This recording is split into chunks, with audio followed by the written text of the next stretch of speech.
Recording. Yeah, good afternoon, y'all. My name is Josh Stallings with the Community Language Cooperative, and I want to thank you all again today for your commitment to language justice, meaning that everyone in this space has the right to communicate in the language of their heart. And so once I finish talking, we'll go ahead and turn on the interpretation feature. And just a quick reminder, if you're on a computer, you'll see a globe icon that'll appear at the bottom of your screen, and that's how you'll connect to interpretation. And if you're on a Zoom application on a phone or tablet, you'll click the three dots to then select your preferred language.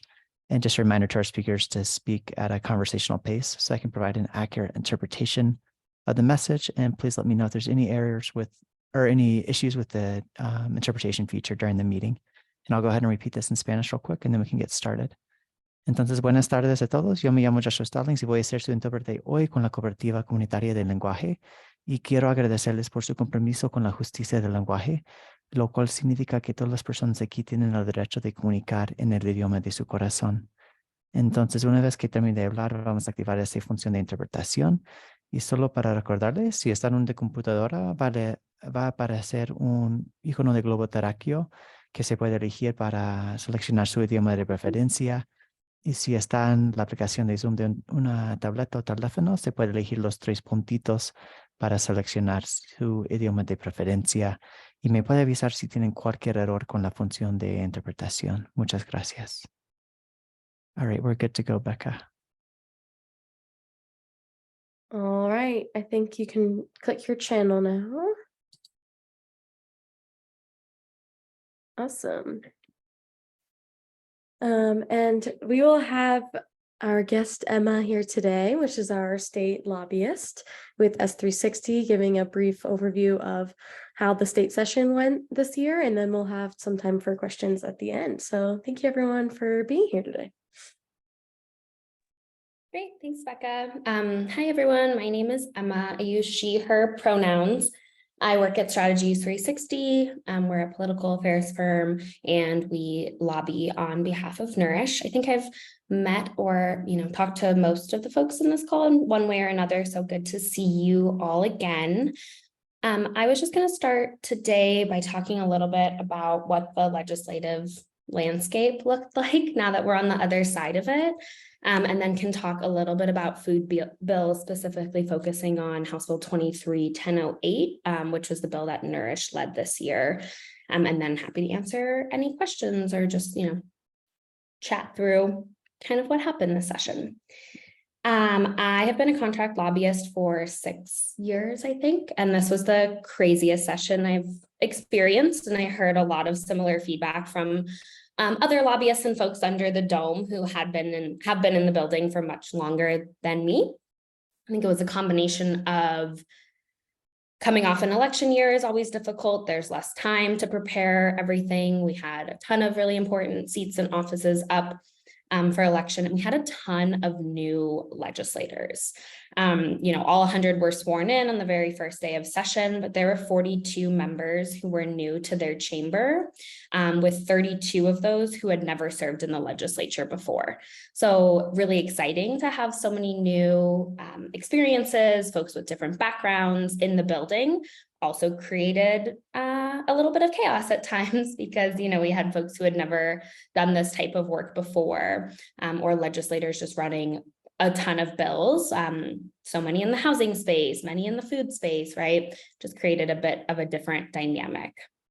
So in total, this legislative session, there were 619 bills introduced. Out of those, about 80% of them passed both chambers and, went to the governor. I will say, I think many of those bills looked very different on introduction than they did on passage. Out of all those 619 bills, 300 bills went through the legislative process and were still in motion in the last 2 weeks of session. So it was very much a slow beginning. Things got delayed, things were stalled, and we ended up waiting a long time for our bills. And then the last 2 weeks was insane. I think they worked a Sunday for the first time in like 80 something years. So I think it just kind of shows you how busy it was. Folks on this call probably know the governor has until June 7th to take action on any legislation that's before him that he has not taken action on yet. He has 30 calendar days from the last day of session. He can sign a bill with a signing ceremony. He can kind of just let it become law administratively. They say sign it administratively, or he can veto. The governor has vetoed more bills this session already than he has in prior years. He has vetoed 6 bills so far. He vetoed, the wolf legislation that moved through. He also vetoed a gaming measure that was passed. So kind of a broad range that he's choosing to veto this year. And there's still a lot that he has not taken action on that, I'm sure folks are hoping get signed soon. Like I mentioned before, we had a ton of new members. We saw new historic Democratic majorities in both chambers. And I think it was a challenge for leadership in both the House and the Senate to navigate larger Democratic caucuses and all of the varying, opinions and shades of blue within that group. I think we saw that come out in the press with some of what happened on the last day and representatives calling out the speaker, saying they were not happy with the way that she worked this session. I think we saw that, on the floor in some of the debates, and Democrats are figuring out how do we work with folks on all of the shades of blue, from very progressive to more conservative, while we are kind of with some more moderate members and a more moderate governor as well, who engages very heavily in the legislative process on all of the bills that move forward. I can talk a little bit about things in the food system space. I think there were a lot of really good conversations about food systems, food access, nutrition security this session because of the work organizations like you all have done to make that issue, of importance at the legislature, as well as the national context and conversations with many of the COVID, time protections and additional supports being scaled back, specifically around SNAP and those dollars decreasing. I think the state legislature was feeling the urgency of how do we meet this gap and how do we fulfill this need that will be occurring. So like I said, I will talk more about 1008, which was the bill Nourish led on specifically. I can just start, there were other bills in the food system space. 1087 was the fiscal rule advance payment for charitable food grants, allowing forward contracting payment in advance of receiving those items. There was 1158, the Colorado Commodity Supplemental Food Grant Program, providing grants to county departments of human services and food banks, also had the food bank assistance grant program within it. We had an implementation bill around the Healthy School Meals for All program to kind of just shore up the fiscal framework of the ballot initiative that was approved by voters. That was Senate Bill 221, which was a budget JBC bill. And then we also had the COFSAC, the Colorado Food Systems Advisory Council sunset bill was up this year. And I don't know if many of you all are engaged in that policy, but the makeup of the council and some of the parameters that the council will work within were adjusted and shifted kind of based on feedback and direction from the ag industry more specifically. I'm happy to answer questions of what I know about those bills kind of at the end. For Nourish, we led on House Bill 1008 with Representative Weissman, Senator Fields, and Senator Henriksen. This bill actually was Rep. Weissman's idea, and he came to us with a proposal of what he was going to do. So I think folks might remember House Bill, I think it was 1380 from 2022, which used some of the ARPA dollars to create the Community Food Access Program within the Department of Ag, which acts as a consortium to try to connect, small food retailers, Colorado-owned and operated farms, to help bring down prices, to help negotiate things like pallet break fees, distribution fees, other costs that small retailers and small farms face, like refrigeration, shelving. So they have a grant program there as well. I think Rep. Weissman, living in Aurora, really sees the impacts that nutrition insecurity has on his constituents and wanted to continue to build upon the Community Food Access Program. And his idea and way of doing that was by decoupling federal and state taxes. So essentially closing a tax deduction for the state. If you used to be able to write off business meals. So if we all went out to lunch, I could write that off on my taxes and say it was, a business meal and not pay taxes on that. That is closed now, and folks can't write that off on their state taxes anymore until 2031. And the money from that it's about 10 million a year that will be diverted into the Community Food Access Program and the consortium through tax credits available to members of the consortium as well. So if I am a small food retailer and maybe I get a grant from the consortium to buy a refrigerator, I could also now apply to the department for a tax credit for other sorts of equipments that I wanted to buy. Maybe it was shelving for produce or a scale for produce in my store that I didn't have before, helping to keep the cost lower for small retailers. Farms would be able to apply for the same sort of tax credit. And then the department and the consortium is able to apply the tax credit. Like if Cisco came in and said, we're not going to charge pallet break fees to these smaller retailers, they could then get a tax credit for supporting the work of the consortium and trying to keep expenses low for our producers and small food retailers. The introduced version of that bill was a bit broader than what ended up passing. It had increased funding for a grant program, as well as increased funding on a yearly basis for the Healthy Food Incentive Fund operated under CDPHE, which provides, grant money to nonprofits to administer things like Double Up Food Bucks, et cetera. Unfortunately, because of Tabor and all of the various lovely fiscal constraints we're under as the state of Colorado, we were told, Rep. Weissman was told by some of the JBC analysts and fiscal analysts that we actually couldn't do that because of a court decision out of Mesa County that says it has to be like more singular in nature. We couldn't close this tax loophole and spread out this money over all of these other programs. So we unfortunately did have to scale that back to being what is in the bill that is passed now. We were able to work with JBC, the Joint Budget Committee, to get a one-time dollar amount into the bill of $250,000 for the Healthy Food Incentive Program under CDPHE. So for fiscal year 2023 and 2020 to 2024, there will be more dollars available into that program. The budget is only a year at a time. They usually don't do like ongoing money or roll forward spending authority. So we're only able to do 1 year at a time, but that money will be there starting on July 1. Those are the main points on our bill. I know there's a lot and it's a kind of a wonky tax policy, but I'm happy to answer any questions, or if folks have other pieces they wanted to share from session, happy to have that conversation, whether it's specific to food, broader questions on, what the landscape looked like. I lived there along with some other folks here, so happy to answer anything now.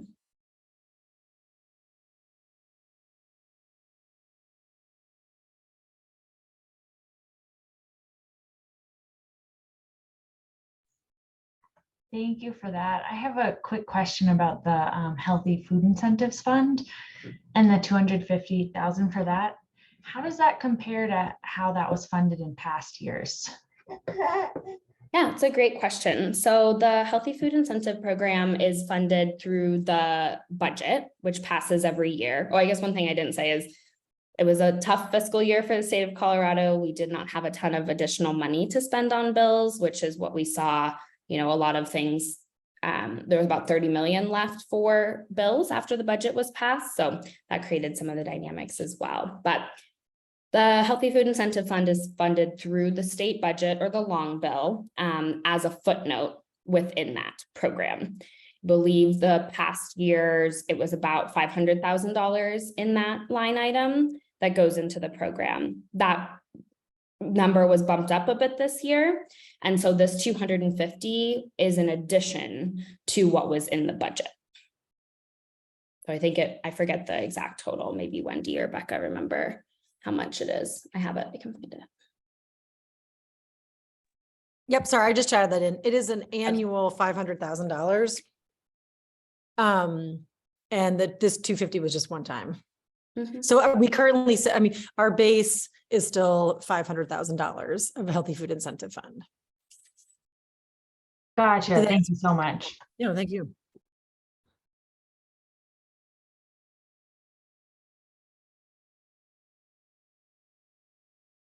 What other questions do folks have?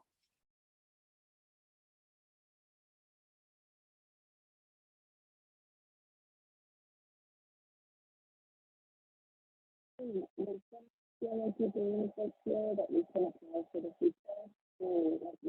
not sure if the 720 number is. That's Laurel. Oh, okay. I don't know if Laurel is talking to us, but if you are asking me a question, I can't hear you very well. Maybe not. All right, is this better? Yes. Yeah. Oh, Not it me. was. I think I may have resolved my audio issue. Are you able to hear me now? Yes.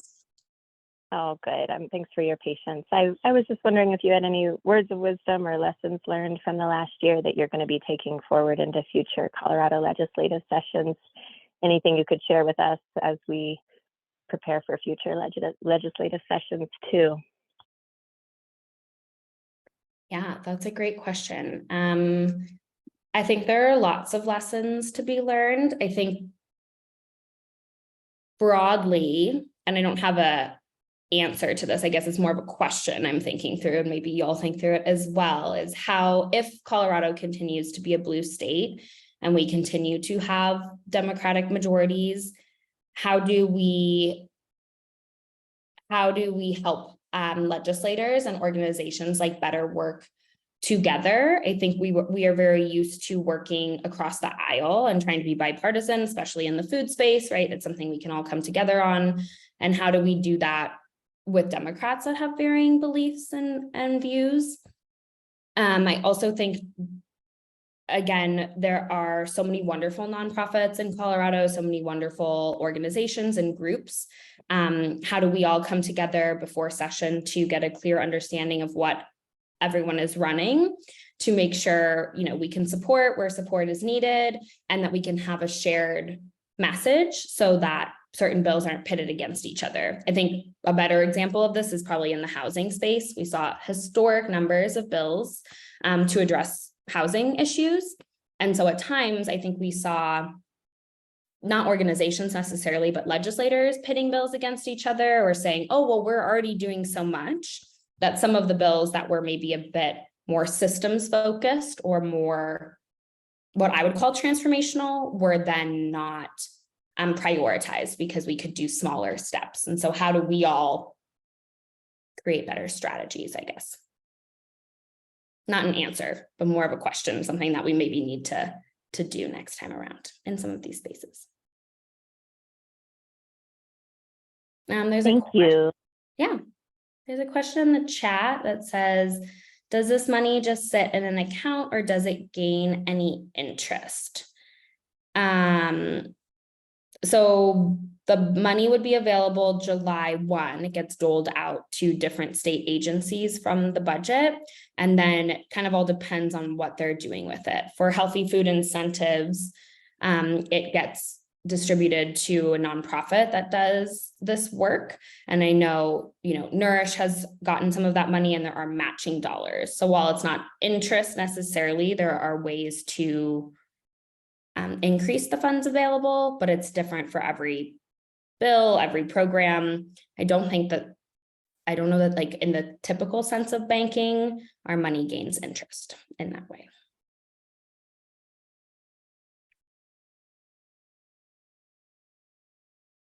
And Andrea has her hand up too. Yes, it's kind of bouncing off of Emma's question, not necessarily an answer, but I just was wondering, do anyone, I guess it's not just for Emma, but anyone ever think about if a coalition come together, like kind of like what I'm looking at on the FABAT team, you know, you have community on here, which is Ty and myself, I see right now, and then, you know, Hunger Free and Nourish is on here, Double Up is on here, the Healthy Incentive team. Do you see that as possibly coming together as a coalition?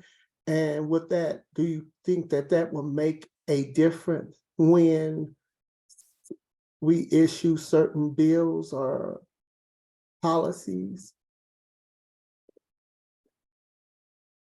Yeah, I mean, I think the most successful policies are ones that have broad coalitions that don't just include one type of org. Like you mentioned on this call, there's a whole range kind of covering the spectrum. And I think that's the way to get policies passed and actually pass implementable and functional policies too, right? Like we have to have, the department has to be included if they're responsible for administering it, because if it's not going to work in the ways we set it up, then we have to come back and fix it or change something. If we don't have impacted community who's impacted by our policy decisions, then we're not actually like maybe solving these problems and orgs. So I think we have to create those like ecosystems. Thank you. Yeah. Anything else?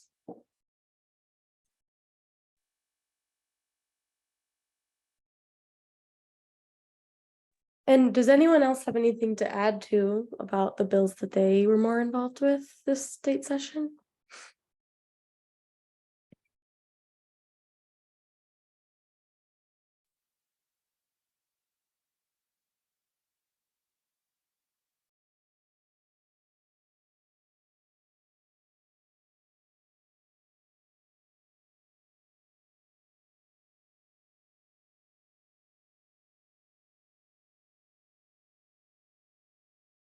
We can leave this time a little bit open if you want, or we can kind of wrap up. But I think it's really interesting, Ty, you just mentioned what I was about to say, this state session being aligned with Farm Bill advocacy too. There's so much going on in federal and state right now for food systems work. And Ty says, I'm still trying to understand the Farm Bill and its pie chart. So yeah, there's definitely so much related to both federal and state right now, and they're super related, especially like Emma said, the Healthy Food Incentive Fund dollars are going to match the GusNIP dollars from the Farm Bill to help create the Double Up Food Bucks incentive. So they really have to work together, and we have to be the people make sure all the puzzles fit.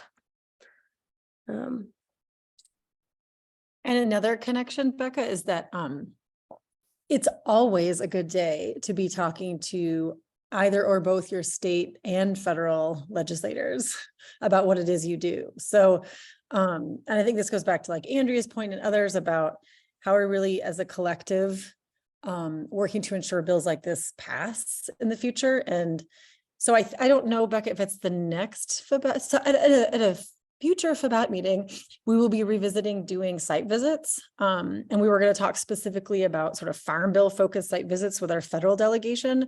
But I think we can also talk about, hey, it's also a good time to invite your state legislators to see all the amazing things you're doing as well and talking about that. So we will talk more about that. Is it the next FABAT meeting, Becca? I can't remember. It can be. Coming up soon. Yeah. Is that we want all of these people at the state and federal level to see what y'all are doing and how amazing it is. And that's going to like grease the wheels for future success. So thanks, y'all.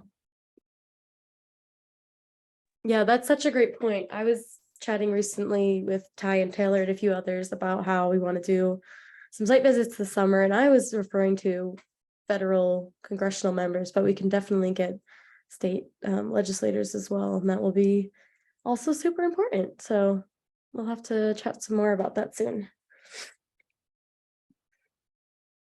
If anyone else has any questions, feel free to hang on. But if not, thank you so much, Emma, for coming. I really appreciate that. Super helpful to have you explain it for everyone. And yeah, have a great weekend. Thanks, everyone. Thanks for having me. Bye. Bye, everybody.